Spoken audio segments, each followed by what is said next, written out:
Antoine, pour cette semaine, je te lance un défi. Idéalement, il faudrait que tu ailles voir le film de Éric Boulian, hein, Folichonnerie, qui prend l'affiche, qui a pris l'affiche hier au cinéma. Éric a travaillé sur plusieurs scénarios, dont une dizaine de films, Petit Frère, Viking, Faradar, Plongeur, Menteuse. Et il a réalisé, il y a 2 ans, 2023, son premier court-métrage, Faire des enfants. Et là, il nous présente son premier long-métrage co-scénarisé avec Alexandre Auger, hein, et dans lequel aussi Éric tient le rôle principal avec extrêmement de brio. Ce qui est intéressant dans le cas de Folichonnerie, c'est vraiment inspiré du cinéma indépendant, tourné en 16 mm. Hein, c'est François Messier-Léo qui fait la caméra et qui fait un travail remarquable, hyper réaliste, minimaliste, et qui explore essentiellement l'intimité des personnages. Il y avait déjà ça dans Faire des enfants, mais là, il poursuit. Hein, et le film s'ouvre sur une prémisse au départ qui n'est pas tellement novatrice, c'est-à-dire, puis qui est un peu en fait universelle. Hein. En gros, comment, je veux dire, donner un peu un sens à un couple lorsque ça fait 16, 15 ans qu'on est ensemble, et surtout avec des enfants en surcroît. Et la scène d'ouverture campe très bien le propos, je veux dire, de Éric et d'Alexandre Auger. Éric est en fait, qui joue ici le personnage de François, est avec Julie, jouée par Catherine Chabot. Ils reçoivent des amis chez eux, beaucoup plus jeunes, et ces derniers leur parlent de couple ouvert. Polygamie, amour libre et tout ce que tu veux. Et là, ça suscite, bien sûr, un désir chez François qui constate que finalement, ben oui, il est aimé par Julie, mais qui a un peu moins de désir. Hein.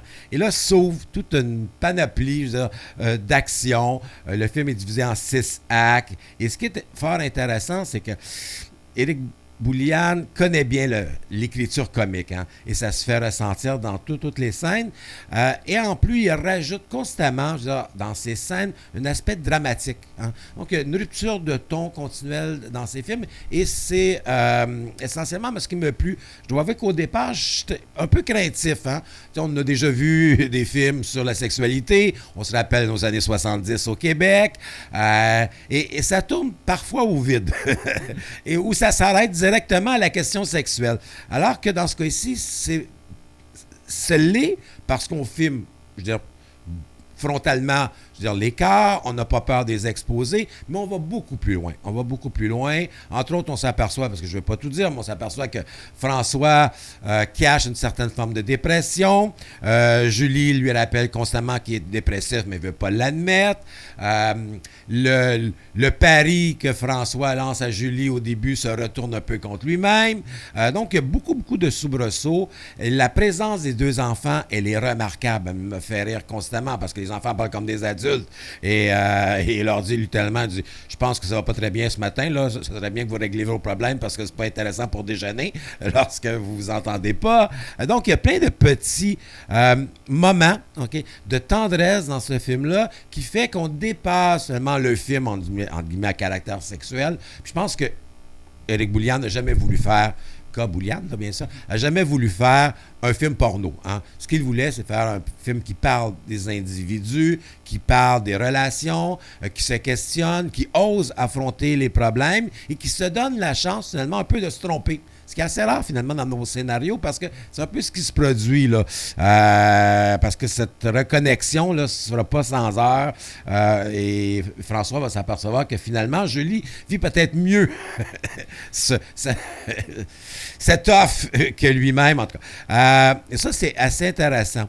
Puis, je dois avouer que la conclusion du film me laisse énormément pantois, m'emmène à me poser plein de questions. Parce que il n'y a pas de résolution totale. Hein? On ne dit jamais la fin, mais il faut la voir parce que, en fait, François, joué par Éric Bouliane, ça donne pas le très bon rôle. Hein. C'est vraiment un peu, excusez le terme anglais, là, un peu le punching bag un peu du film. Et on est loin de croire à la toute fin que leurs problèmes sont réglés, qu'ils ont retrouvé leur désir, qu'ils ont retrouvé l'amour. Donc tout est un peu en suspens et ça, c'est aussi intéressant. Et là, on retrouve aussi le talent scénaristique d'Éric Bouliane. Donc, c'est un film à voir.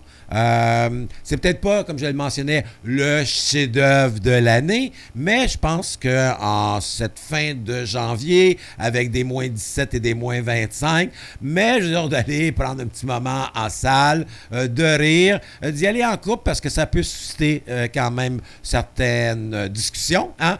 Et c'est fait bien sûr dans l'air du temps, mais ça va plus loin que toutes les séries là, sur le polyamour, parce que le questionnement sur la monogamie, ainsi de suite.